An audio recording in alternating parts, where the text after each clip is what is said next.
Chop chop, it's less than a month to go before Christmas.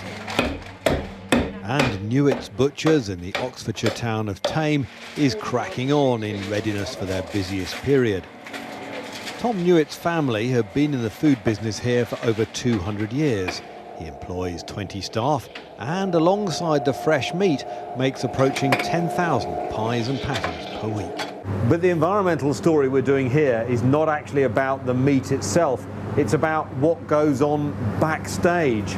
All the freezing, chilling and cooking using so much energy, and where all that electricity comes from. We have a lot of freezer units, all of which we're building stocks for our festive period. Pork pies, sausage rolls, and all big users of power. And this year he's using a different power source. We're using a diesel generator generating power to run the whole site. How come? Purely down to finances and the cost, pure cost really, that the energy costs are so high. In order for us to be competitive and stay in business, we've needed to save that huge chunk of our overhead. Give me a feeling of how much money or how much power we're talking about here. £350,000 is our forecasted energy consumption over the year, and hopefully on a fair wind we should be about a third of the cost by running our diesel generators.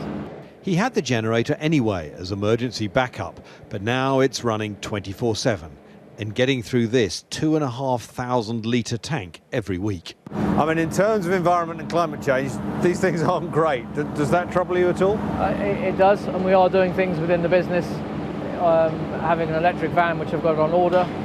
We've changed all of our packaging over to reusable and oven-proof trays which are recyclable, and all of our packaging now is paper rather than using plastics.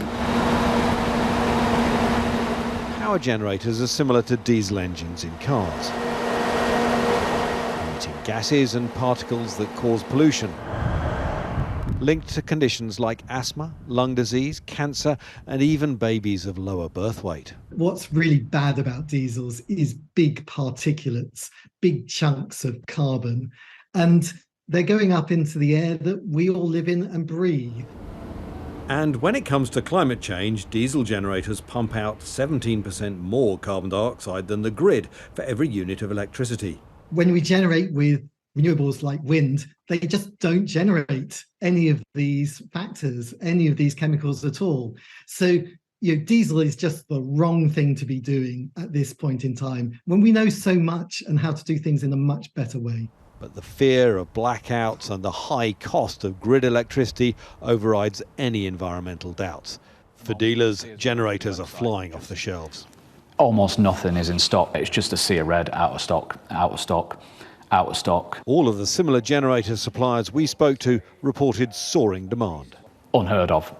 It's everyone that we speak to, they just say it's crazy. We can't keep up. Since we've had these large energy hikes, we've seen both residential customers but predominantly business customers now exploring options to run their businesses from their own power generation equipment, mainly industrial diesel generators. More and more of our mains electricity comes from clean, frequently cheap sources like wind and solar. But the bills we actually pay have been escalated by the gas shortage. The result? Business is driven to shop around for a bargain, even a polluting one.